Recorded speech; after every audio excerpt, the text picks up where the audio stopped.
Ladies and gentlemen, dreamers and doers, listen close, because today we're not just talking about a positive mindset.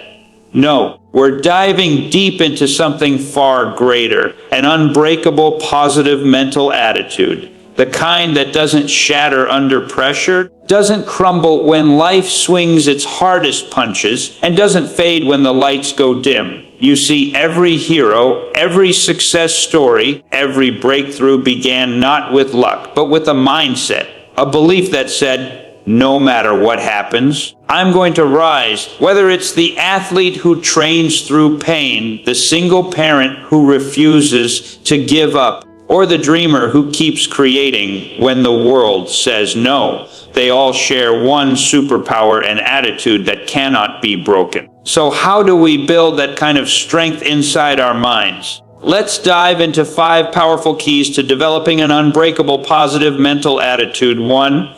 That can turn storms into stepping stones and setbacks into comebacks. Let's start here, because attitude begins with how you see things. The greatest battles you'll ever fight aren't fought with fists, or in boardrooms, or even on the battlefield. They're fought right between your ears. It's your perception that decides whether a storm is a curse or a call to greatness. You can hand 2 people the same set of circumstances, the same obstacles, the same setbacks, and watch 2 completely different outcomes unfold. One will crumble asking, "Why me?" while the other will rise saying, "Try me." And right there, in that simple shift, lies the secret to an unbreakable positive mental attitude. Think about it. The world is filled with people waiting for life to get easier, calmer, more predictable. But the truth, life doesn't get easier, you get stronger. And strength begins when you decide to see your challenges as training, not punishment. Every setback is a lesson in disguise, every detour a chance to find a new path. When your mind learns to interpret pain as progress, nothing, no failure, no heartbreak, no disappointment can keep you down for long. Take Thomas Edison, for instance. When his laboratory burned down in 1914, he stood before the flames watching years of hard work turn to smoke. But instead of sinking into despair, he smiled. He said, "Thank God all our mistakes burned down. Now we can start fresh." That's not just optimism. That's vision. 3 weeks later, his team was back in production, stronger, sharper, and more determined than ever. What others saw as tragedy, he saw as renewal. He refused to be broken because his mind was unbreakable. He had mastered perception. And that's exactly what you must do. Learn to bend your perspective instead of letting life break it. When you face rejection, don't see it as proof of your inadequacy. See it as redirection towards something greater. When you stumble, don't curse the ground. Thank it for teaching you how to stand. The world will always throw curveballs, but perception is your bat. It's what lets you turn chaos into creation, loss into learning, pain into purpose. There's a story about a man who lost everything in a storm: his business, his home, his possessions. When asked how he could possibly smile after such devastation, he said, "Because now I know exactly what I can live without." That's the essence of perception, the ability to pull strength out of ruin. The man didn't change his reality, he changed his relationship to it. Science even backs this up. Studies in cognitive psychology reveal that people who interpret stress as a challenge instead of a threat perform better, recover faster, and live longer. Your brain literally rewires itself based on how you choose to see your circumstances. You can train it to search for solutions instead of excuses, possibilities instead of problems. That's not magic, it's mastery. And let's be honest, none of this means pretending that everything is fine when it's not. Real positivity doesn't ignore pain. It understands it, faces it, and transforms it. It's not about wearing a fake smile. It's about cultivating inner resilience so strong that even when the world tries to dim your light, you still shine. Think of it like a mirror. It reflects whatever stands before it. but if it cracks, it distorts everything. Your perception works the same way. Keep it clear, and life's reflection will make sense, even when the picture looks rough. When you start to control your perception, you take back your power. You stop letting other people's opinions dictate your worth. You stop letting bad days define your future. You start to see that every problem has two sides, one that breaks you and one that builds you. And you always get to choose which side you stand on. That choice, my friend, is your superpower. Think about your own story. Maybe you've faced rejection that stung deeper than words can describe. Maybe you've been told you're not enough, that your dreams are too big, that you should be realistic. But the fire inside you, that's not meant to be extinguished. It's meant to forge steel. Every no you've ever heard can become the fuel that drives you to your whys. Every failure can be the foundation for your next victory. The only thing standing between those two outcomes is how you see the situation. So when the world tests you, and it will, don't shrink back. Stand tall and say, "Try me," because when you choose to perceive challenges as opportunities, you stop being a victim of circumstance and become the author of your own destiny. That's the first step to an unbreakable positive mental attitude, not blind hope, but conscious power. The power to look at the ashes of what was and see the blueprint of what can be. The power to take every fall and turn it into flight. And the power to know that even when everything around you changes, you still control the most important battlefield of all, your mind. Here's a secret the world's most resilient people know. Gratitude is not just an emotion, it's armor. It's the invisible shield that guards the heart against bitterness, fear, and despair. Life will throw its punches, it always does. There will be moments that bruise your spirit and days when everything feels heavy. But gratitude turns pain into power. It takes the sharp edge of suffering and shapes it into strength. You see, negativity is like rust. It doesn't strike all at once. It creeps in slowly. It settles into the corners of your mind, eating away at your joy, your hope, your drive. One complaint here, one self-pitying thought there, and before long, the metal of your spirit begins to corrode. But gratitude. Gratitude is the polish that keeps your soul gleaming. It's what restores your shine when the world tries to dull it. Every morning, take a moment to notice the small miracles that surround you. The air in your lungs, the warmth of sunlight through your window, the way a laugh can break tension like a spark in the dark. These aren't trivial details, they're lifelines. Gratitude teaches you to see life not through the lens of what's missing, but through the glory of what's still here. Maybe it's the sound of your kid's laughter, the comfort of a warm meal, or simply the fact that you woke up today with another chance to begin again. Each acknowledgement, no matter how small, rewires your brain. It changes your focus from gloom to good, from despair to determination. Science has proven it. When you practice gratitude, your brain releases dopamine and serotonin. Those feel-good chemicals that elevate your mood and sharpen your perspective. It's like upgrading the software of your soul. Even in the harshest times, gratitude shines brightest. Think back to the soldiers in World War II, huddled in freezing trenches, surrounded by chaos and uncertainty. You'd think fear and sorrow would dominate their thoughts, but in countless letters home, they didn't write about terror. They wrote about friendship, about brotherhood, about the hope of seeing their loved ones again. That's gratitude in its purest forms, not denial of hardship, but the decision to focus on what's worth living for. Gratitude didn't just keep them sane, it kept them human.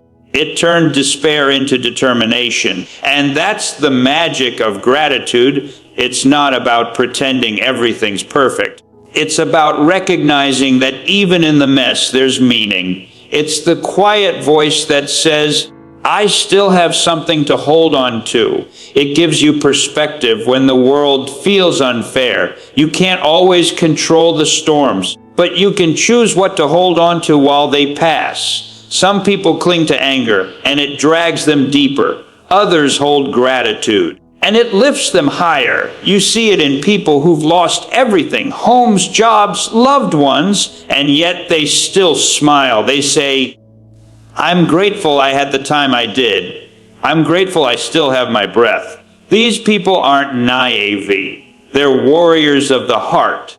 They understand that gratitude doesn't erase pain, but it gives pain a purpose. It reminds them that even in brokenness, beauty exists. There's a story of a woman who lost her sight in an accident. At first, her world was darkness and despair. But over time, she began to listen more deeply. The rustle of leaves, the rhythm of her own heartbeat, the laughter of her grandchildren. One day she said, I may have lost my sight, but I've learned to see with my soul. That's gratitude speaking, not as a fleeting feeling, but as a choice made in the face of loss. Gratitude is also contagious. When you practice it, people feel it. It changes the atmosphere around you. Walk into a room full of complaints, and it feels heavy. Walk into a room where people are grateful, and suddenly the air feels lighter. Gratitude spreads. It multiplies the good it touches. That's why the most grounded,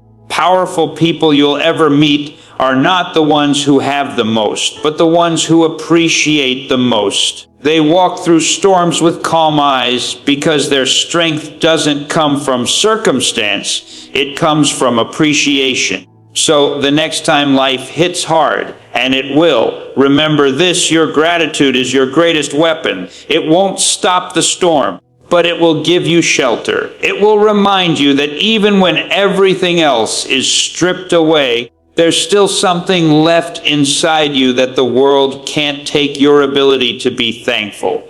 Gratitude is not weakness. It's proof of courage. It says, I will not let darkness dictate my light.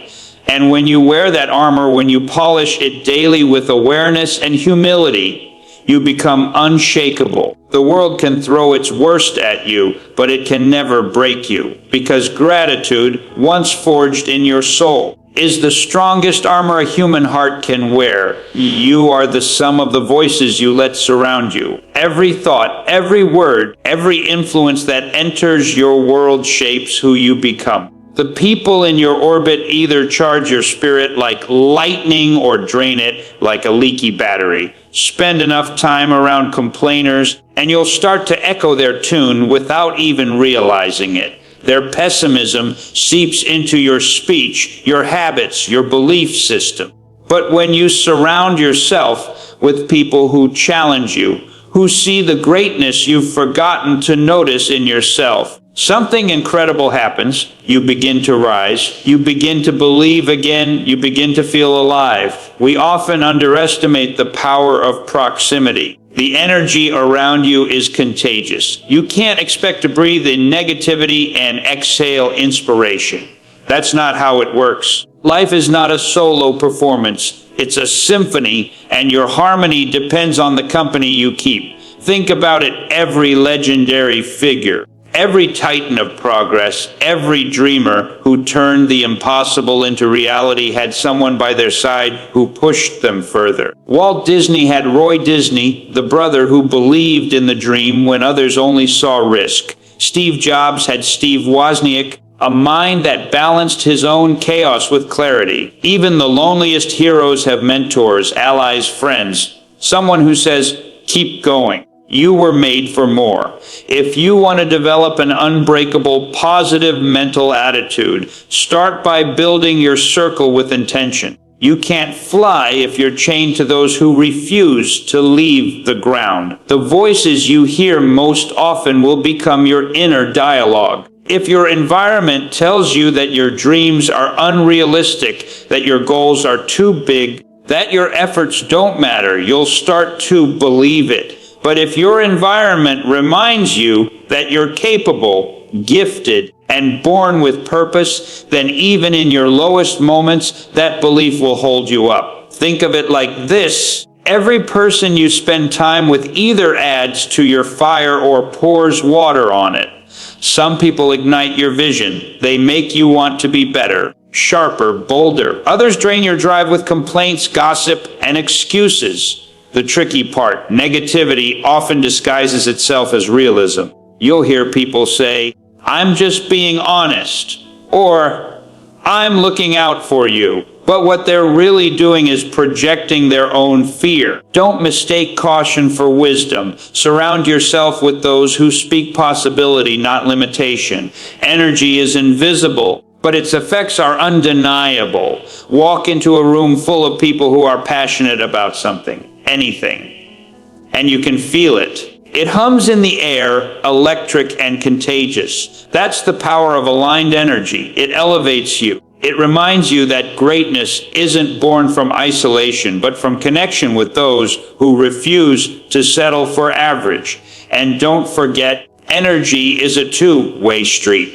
It's not just about who's around you, it's about who you are for them. Be the person who uplifts, who listens, who believes. Inspire others by how you show up. When your energy is strong, positive, and genuine, you attract others who are the same. That's how momentum builds, through a shared spark of purpose. There's a story about a young boxer who trained in a rundown gym surrounded by doubters.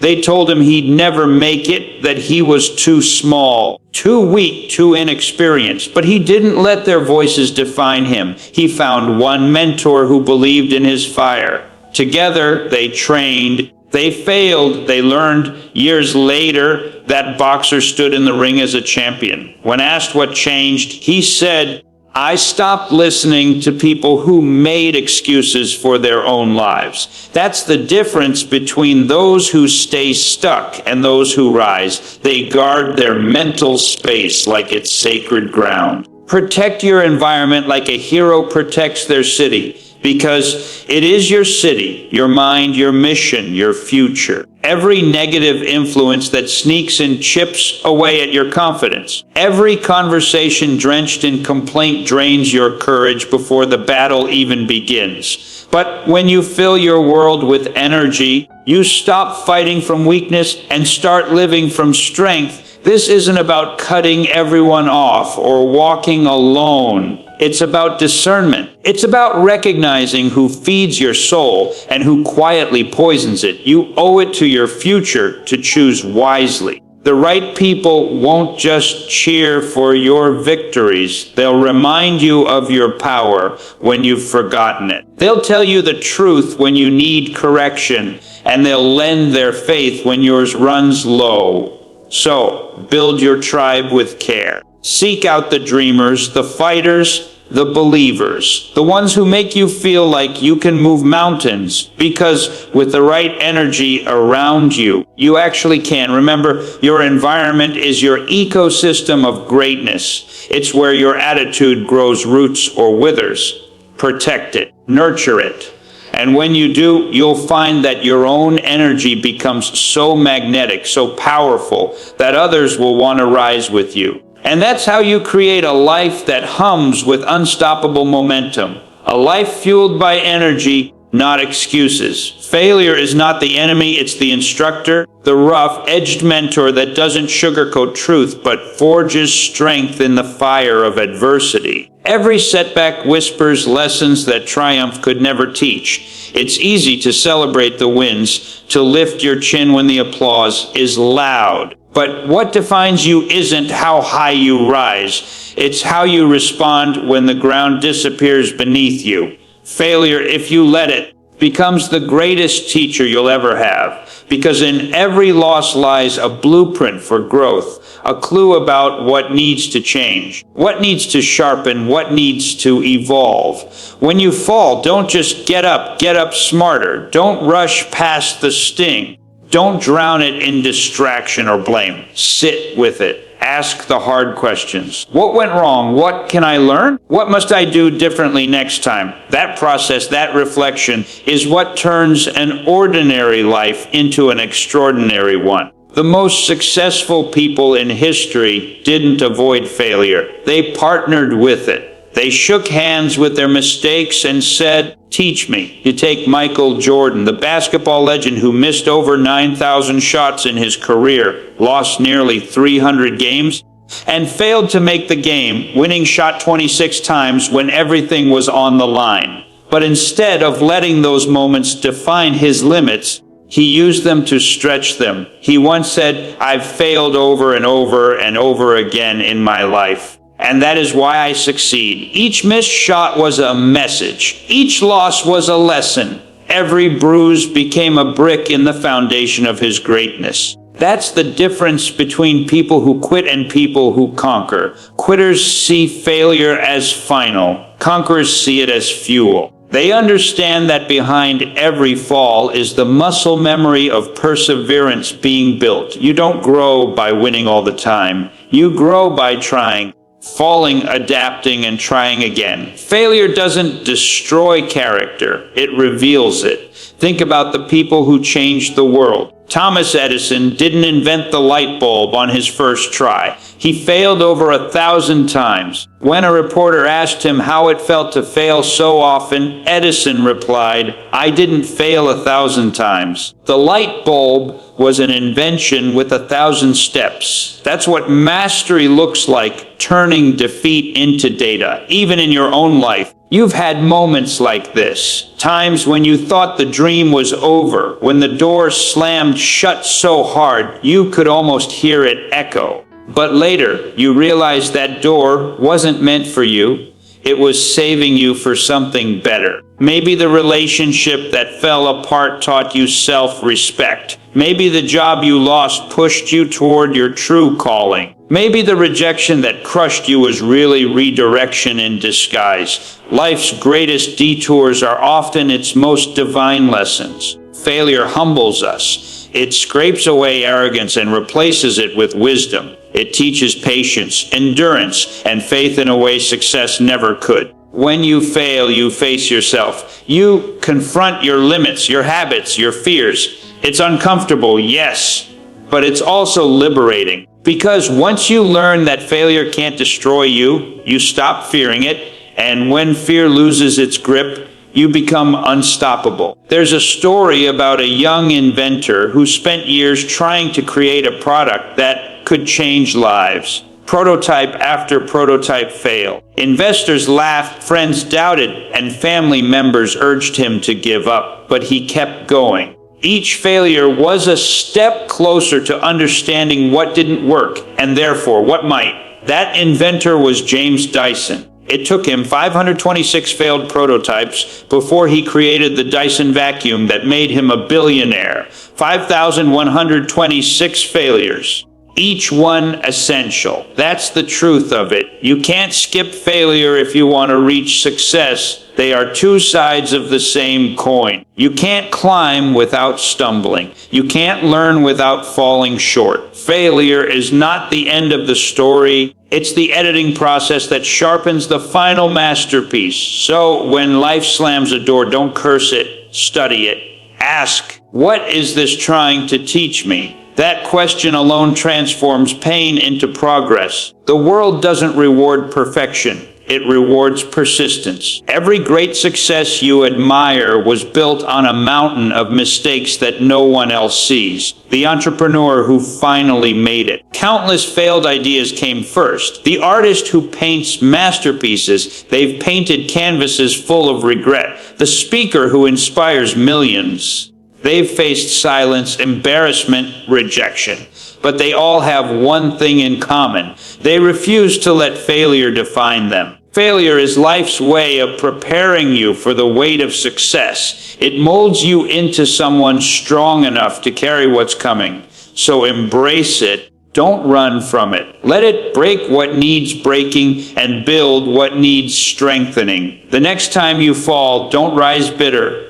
Rise better. Because when you learn from failure, it stops being your enemy and becomes your greatest ally, guiding you toward the destiny that only perseverance can reach. Your mind is a garden, and every thought you plant becomes a seed. The question is, what are you planting? Because what grows inside your head will soon shape everything outside of it. If you feed your mind fear, doubt, gossip, and negativity, don't be surprised when weeds start to take over. But if you feed it wisdom, faith, hope, and purpose, you'll grow something unstoppable, an entire forest of strength that no storm can tear down. The soil of your mind is always listening, always absorbing, always creating. Every word you speak, every belief you nurture, every image you dwell on, each one shapes the future you live in. You see, the mind doesn't care what you plant, it just grows whatever you give it. Feed it limitation, and it will grow cages. Feed it possibility, and it will grow wings. The choice is yours every single day. The people who rise from nothing, who build empires, who overcome tragedies, they all share one trait. They guard their mental garden with everything they've got. They don't let poison in. They know that what you consume mentally determines what you produce emotionally. Read books that stretch your thinking and challenge your comfort zone. Fill your mind with voices that remind you of your worth when you forget it yourself. Watch stories that ignite your resilience, that remind you that no matter how dark things get, the human spirit can rise again. Every day you're being programmed by the media, by society, by your surroundings. So make sure you're the one holding the remote. Choose content that strengthens your character, not drains it. Surround yourself with words that remind you of who you are, not who you fear you'll become. And don't underestimate the power of your own voice. Speak affirmations out loud. Yes, out loud. Your words shape your world. When you say, I can, your mind looks for proof. When you say, I can't, your mind shuts the door before you've even tried the handle. Start telling yourself the story you want to live. Say it until your mind believes it, and once your mind believes it, the world will have no choice but to follow. That's not just motivation, it's science. Studies show that speaking positive affirmations rewires your neural pathways, creating new circuits of confidence and focus. You literally train your brain to see opportunities where it once saw obstacles. Even on the darkest days, remind yourself this is not the end of my story. You may be in a difficult chapter, but chapters are meant to turn. Life is a narrative, and the power of belief is the pen in your hand. The moment you stop believing, the light goes out. But the instant you begin again, it returns brighter, stronger, more radiant than before.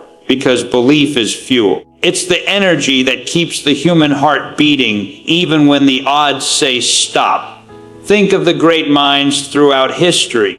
They weren't born extraordinary, they became extraordinary by feeding their minds with possibility. When everyone told the Wright brothers that humans couldn't fly, they filled their minds with the image of soaring above the earth. When Nelson Mandela was imprisoned for 27 years, he fed his mind with visions of freedom, unity, and peace. When J.K. Rowling faced rejection after rejection, she kept nurturing her dream until it bloomed into one of the most beloved stories of all time. The world didn't change for them. They changed how they saw the world, and the world followed. The same is true for you. Your reality mirrors your mental diet. If you keep consuming fear, you'll start to live in it. But if you nourish your thoughts with hope, gratitude, and faith, you'll start to see opportunities where others see despair. Every sunrise becomes a chance. Every obstacle becomes a lesson. Every setback becomes a setup for something greater. Start each day by feeding your mind intentionally. Before you scroll, before you complain, before you let the world rush in, breathe and plant a few powerful thoughts. Say,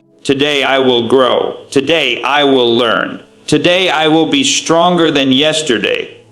Those small declarations build momentum, and momentum builds miracles. And don't let the world's noise drown out your inner voice. There will always be negativity trying to pull you down, trying to convince you that your dream is too big, your time is up, or your light is too small. But remember this, no darkness can ever overpower a soul that keeps its flame alive. You don't need to see the whole path. You just need to believe that the light ahead will guide your next step. So feed your mind possibility every single day. Feed it courage when fear knocks. Feed it faith when doubt whispers. Feed it gratitude when chaos hits, because your thoughts are seeds, and if you plant them with purpose, water them with discipline, and protect them from negativity, you'll grow a life that reflects everything you've ever dreamed of. The garden of your mind can become a sanctuary of strength,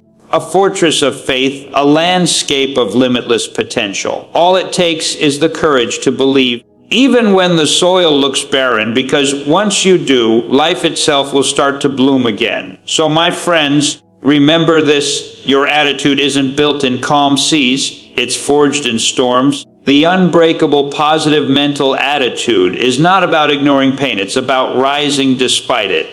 Perceive differently, practice gratitude, guard your circle, learn from failure. Feed your mind. Do this and you won't just survive, you'll shine. Because when your mind becomes unbreakable, there's nothing in this world that can stop you from becoming everything you were meant to be. Now go, build that unbreakable spirit. The world needs your light.